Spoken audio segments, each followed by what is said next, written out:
रघुवीर समर्थ। गुरुर्ब्रह्मा गुरुर्विष्णु गुरुदेवो महेश्वरः गुरु साक्षात् परब्रह्म तस्मै श्री गुरुवे नमः।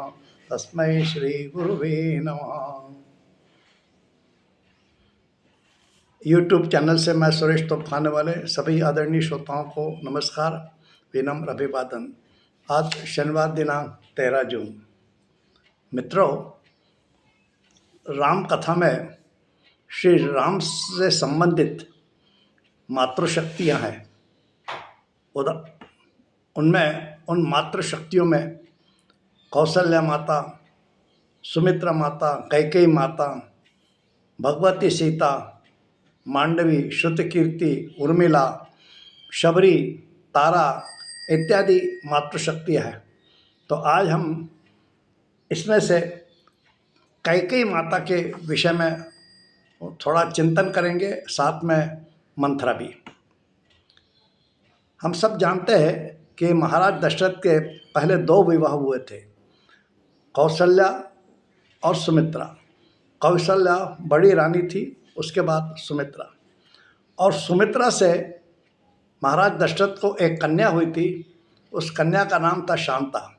लेकिन इसके जन्म के साथ ही उस पुत्री को महाराज दशरथ ने उनके मित्र रोमपाद महाराज उनको दत्तक भेंट देख कर दी थी। तो शांता जो है वह कभी अयोध्या नहीं आई, वो वही रोमपाद राजा के यहाँ रही। इसके बाद महाराज को कोई संतान नहीं हुई। एक बार महाराज दशरथ कई भ्रमण के लिए निकले थे, शिकार के लिए घूम रहे थे, और ऐसे घूमते घूमते वे कई देश पहुँचे। वहाँ पर महाराज अश्वपति थे। तो महाराज अश्वपति ने दशरथ महाराज का स्वागत किया और उनको अपने घर आग्रह करके रोक लिया, और महाराज दशरथ उनके यहाँ 6-7 दिन रहे। अश्वपति की कन्या थी, नाम था कैकेयी। ये कैकेयी बहुत सुंदर थी दिखने में, और स्वभाव से भी बहुत सुंदर थी। बहुत अच्छा व्यवहार था उसका, सुंदर सभी प्रकार से, और होशियार थी। तो जब महाराज दशरथ वहाँ रुके थे 7-8 दिन, तो ये कैकेयी उनकी बहुत सेवा करती थी। और महाराज दशरथ कैकेयी की सुंदरता से और उसके व्यवहार से मोहित हो गए, और इतने मोहित हो गए कि उन्होंने अश्वपति से मांग की, कैकेयी की, कि उन्हें पत्नी के रूप में उसे वो दान करें। इस प्रकार से अश्वपति को जब कहा गया, अश्वपति तो खुश हो गए। वो कहने लगे ठीक है, लेकिन अश्वपति ने एक शर्त रखी। क्या? कि कैकेयी की जो संतान होगी, उनको जो पुत्र होगा, वह पुत्र अयोध्या की राज्य सिंहासन पर बैठेगा। तो महाराज दशरथ ने वो शर्त स्वीकार कर ली, क्योंकि उन्हें मालूम था कि कौशल्या और सुमित्रा दोनों को संतान नहीं है, पुत्र नहीं है, तो सवाल ही नहीं आता। इसलिए उन्होंने वो शर्त स्वीकार कर ली कि कैकेयी को जो पुत्र होगा वह सिंहासन पर बैठेगा। और विवाह हो गया, और कैकेयी महारानी बनकर अयोध्या आ गई। 3 महारानियाँ, कौशल्या, सुमित्रा और कैकेयी। और कैकेयी से महाराज दशरथ का सब में ज़्यादा प्रेम था। समय बीतता गया, लेकिन किसी को भी संतान नहीं हुई, पुत्र नहीं हुआ। तो महाराज दशरथ ने पुत्र कामेष्टि यज्ञ करवाया, और उस यज्ञ के स्वरूप महाराज को 4 पुत्र प्राप्त हुए, राम, भरत, लक्ष्मण और शत्रुघ्न। श्री राम जो है कौशल्या माता से प्राप्त हुए, भरत कैकेयी से, लक्ष्मण और शत्रुघ्न सुमित्रा से। इस प्रकार से 4 पुत्र प्राप्त हुए। लेकिन श्री राम की माता कौशल्या और भरत की माता कैकेयी, राम और भरत सब में इतना प्रेम था, सब में आपस में। और कैकेयी माता को श्री राम से बहुत ज़्यादा प्रेम था, यानी भरत से ज़्यादा वो राम को चाहती थी। और एक बार उसने दशरथ से कह भी दिया था उन्होंने कि यह भरत जो है वो तुम्हारा बेटा है और राम मेरा बेटा है। इस प्रकार से राम के प्रति कैकेयी माता का बहुत प्रेम था, अपार प्रेम था। और राम भी कैकेयी को बहुत चाहते थे। छुटपन में बचपन में वो कैकेयी के महल में ही ज़्यादा रहते थे, वहीं ज़्यादा रहा करते थे। तो इस प्रकार से कैकेयी और राम का प्रेम था, अद्भुत प्रेम था। और ज़्यादा से ज़्यादा वो कैकेयी के साथ रहते थे। अब राज्याभिषेक की चर्चा शुरू हो गई। महाराज दशरथ ने देखा कि अब हमें सिंहासन से उतरना चाहिए और राम को राज्याभिषेक करना चाहिए, मैं वृद्ध हो चुका हूँ, इस प्रकार से उनका विचार आया। और उन्होंने अपने गुरु से बात की, वशिष्ठ गुरु से बातचीत हुई, सभी से बातचीत हुई और निश्चित हुआ कि राम का सिंहासन राज्याभिषेक किया जाए। और उन्होंने कहा इतने दूसरे दिन ही राज्याभिषेक होगा। इस प्रकार से उन्होंने तैयारियां शुरू की। सब लोगों को यह खबर पहुंच गई, सारे अयोध्या में खबर फैल गई कि राम का राज्याभिषेक कल होगा। सारी तैयारियां शुरू हो गई राज्याभिषेक की बहुत, और सजावट हो गई अयोध्या में, महल में, सब जगह सब तैयारी शुरू हो गई थी।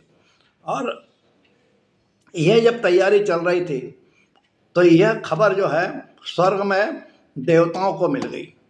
देवताओं को पता लगा कि अयोध्या में राम का कल राज्याभिषेक होने वाला है। तो देवतागण चिंतित हो गए कि यदि राम राजा हो जाएंगे, कल उनका राज्याभिषेक हो जाएगा, तो रावण का वध कैसे होगा।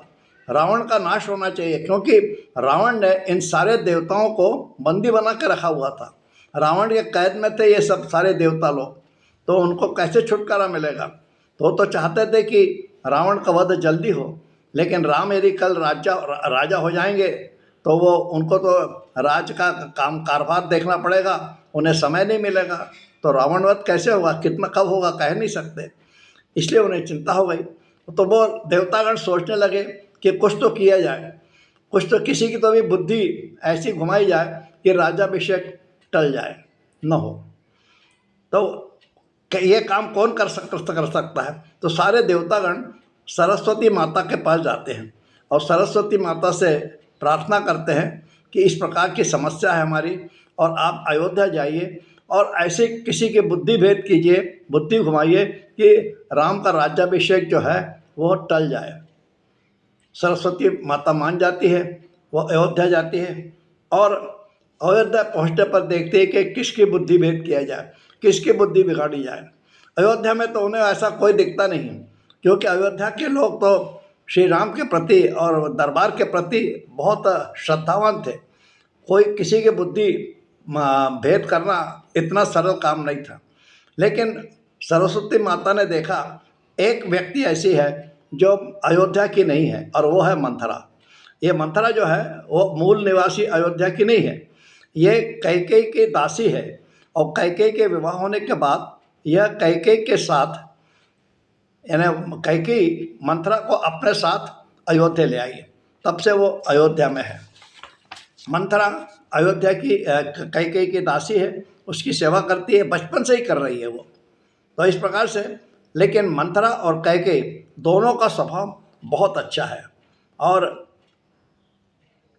सेवा में रहना इस प्रकार से उनका चलता रहा था। अब संगत जब बिगड़ती है ना, तो आदमी का स्वभाव कितना बदल जाता है। रामायण में कैकेयी है जिसकी संगत बिगड़ गई, मंथरा ने उसकी बुद्धि भेद कर दिया, वो बिगड़ गई। महाभारत में कर्ण है, कर्ण भी बहुत अच्छा था स्वभाव से, मूल था, लेकिन वो बिगड़ गया, संगत उसकी खराब हो गई। दुर्योधन की संगत मिलने से उसका स्वभाव बिगड़ गया और महाभारत का कारण भी कर्ण हो गया। जिस प्रकार से रामायण में रावण युद्ध जो है वो उसका कारण कैकेयी बनी। तो इस प्रकार से राज्याभिषेक रोकने के लिए क्या किया जाए। सारे उस समय एक समय देव संग्राम हुआ था, देव संग्राम की याद उन्होंने दिलाई। देव संग्राम के समय महाराज द्वारा दिया हुआ वचन कैकेयी माता ने उनको याद दिलाया। इसके पूर्व कैकेयी माता को यह खबर नहीं थी कि कल राम का राज्याभिषेक होने वाला है। यह खबर उनको किसने सुनाई? मंथरा ने सुनाई। मंथरा महल के छत पर घूम रही थी। उसने देखा महल की बहुत सजावट हो गई है, रोशनी हो रही है, अयोध्या सजी हुई है, ये क्या है?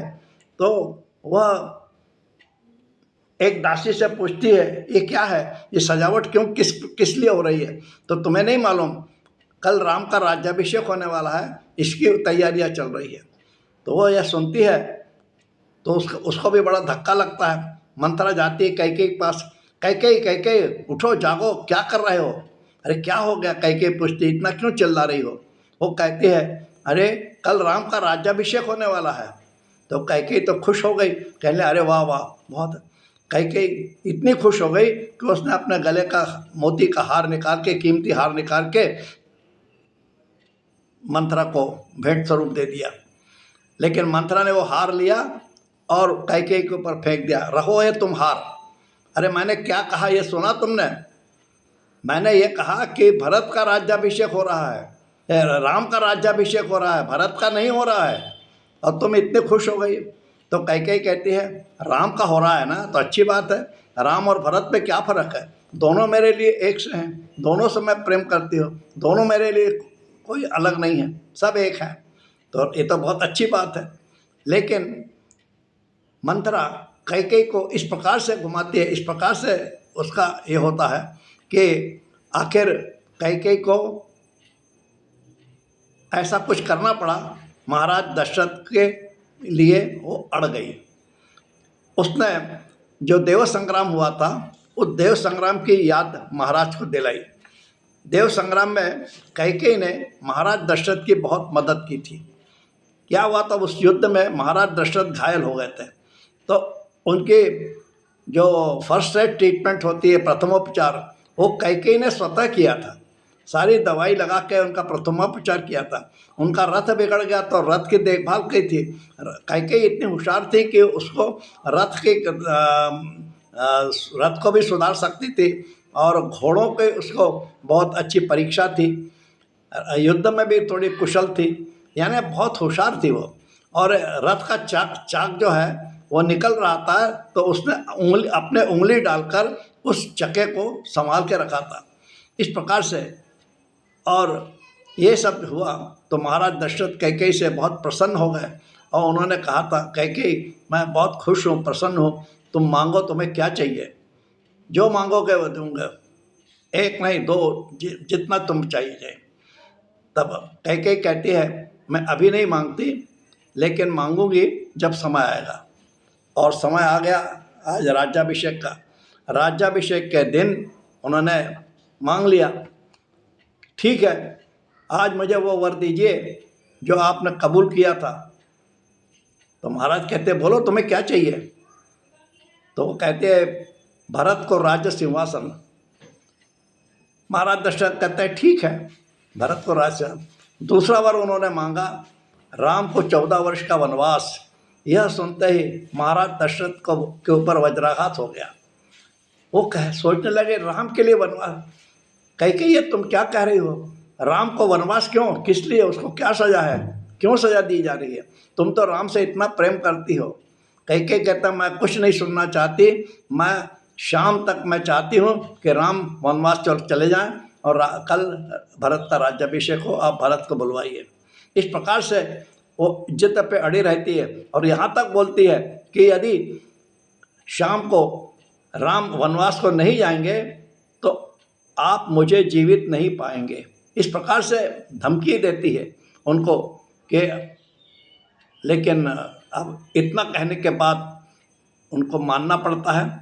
और हम सब जानते हैं कि श्री राम 14 वर्ष के लिए वनवास निकल गए, और यह दुख जो है महाराज दशरथ सहन नहीं कर पाए, उनकी मृत्यु हो गई, और कैकेयी माता जो है वो विधवा हो गई। कैकेयी इतनी अच्छी होने थे, स्वभाव से बहुत ही अच्छी थी, लेकिन कैसे बदल गई? सिर्फ मंत्रा द्वारा। और मंत्रा कैसे बदली? मंत्रा, सरस्वती माता ने मंत्रा का बुद्धि भेद किया, उसकी बुद्धि बिगाड़ी, और मंत्रा ने कैकेयी की बुद्धि बिगाड़ी। यानी जैसे जिस प्रकार से सत्संग होता है, इसको आप हम कुसंग कह सकते हैं। और यह कुसंग इतना हो गया कि उच्चतम प्रेम करने वाली, राम को प्रेम करने वाली कैकेयी इतने निम्न स्तर पर चली गई कि राम को वनवास को भेज दिया गया। यानी इतना प्रेम करती थी राम से कि एक बार उसने मंत्रा को बोला था कि तुम ज़्यादा बोलोगे तो मैं तुम्हारी जीभ खींच लूँगी। इतना प्रेम था। फिर भी बुद्धि बिगड़ गई, और इतनी बिगड़ी कि राम को वनवास भेज दिया, और पति को, महाराज दशरथ को मृत्यु के कारण वो बन गई। इस प्रकार से, यानी अब किस प्रकार से उसने, मंत्रा ने कैकेयी का ब्रेन वॉशिंग किया था। वो मंत्रा कहती है कि एक बार राम का राज्याभिषेक हो गया, कल राम राजा हो जाएंगे, कौशल्या माता राजमाता हो जाएगी, और कैकेयी तुम्हें कोई नहीं पूछेगा, तुम्हें कोने में पड़े रहोगी। तो कैकेयी कहती है ऐसा नहीं हो सकता, ऐसा हो ही नहीं सकता। तो कहता ठीक है, तुम्हें इतना विश्वास है तो पर ये बताओ। मंत्रा कहती है भरत यहाँ नहीं है तो राज्याभिषेक की इतने जल्दी क्यों है? राज्याभिषेक भरत को क्यों नहीं बुलाया? राज्याभिषेक के लिए क्यों नहीं बुला रहे हैं? और यह बात जो है वो कैकेयी के मन में बैठ गई। उन्होंने कहा मंत्रा ठीक है, यह राज्याभिषेक नहीं होगा। देखिए राजनीति किस प्रकार से विचित्र होती है, कुछ भी हो सकता है राजनीति में। आज तुम्हारे लिए प्रेम है सिर्फ राज्याभिषेक तक, फिर कल जब राज्याभिषेक हो जाएगा तो तुम्हें कोई पूछेगा नहीं, तुम एक किनारे पड़ी रहोगी। यह सब सुनकर कैकेयी के मन में जो बदल होता है, बिगाड़ होता है। यानी एक अच्छे स्वभाव वाली माता कैकेयी कुसंगत से बिगड़ गई। मंत्रा को बिगाड़ा सरस्वती देवी ने, और मंत्रा ने बिगाड़ा कैकेयी को। यह सब चाल क्यों थी? यह चाल देवताओं की थी। देवताओं को रावण के बंदीवास से मुक्त होना था। वे सारे, रावण ने इन देवताओं को कैद करके रखा था। तो जब तक रावण का वध नहीं होगा, ये देवतागण वहाँ से मुक्त नहीं हो सकते थे। इसलिए रावण का वध तो होना ही चाहिए था, और उन्हें छुटकारा चाहिए था। इसके कारण यह सब इस प्रकार की योजना बनी। राम को 14 वर्ष का वनवास और भरत को सिंहासन।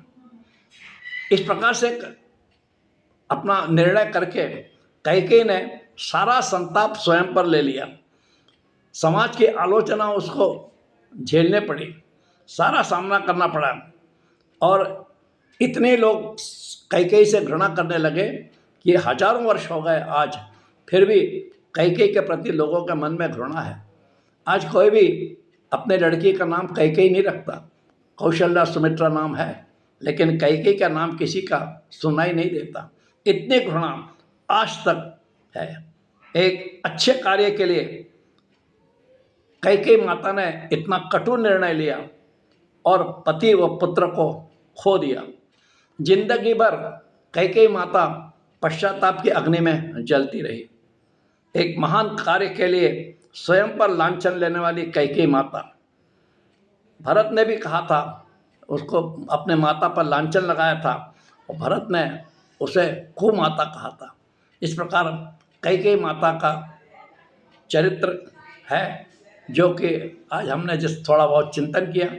आपको कैसा लगा कृपया कमेंट्स करें, शेयर करें, और मेरे चैनल को अधिकाधिक सब्सक्राइब करें। धन्यवाद। श्री रामचंद्र भगवान की जय। पवन सुत हनुमान की जय। सद्गुरु समर्थ रामदास स्वामी महाराज की जय। जय जय रघुवीर समर्थ।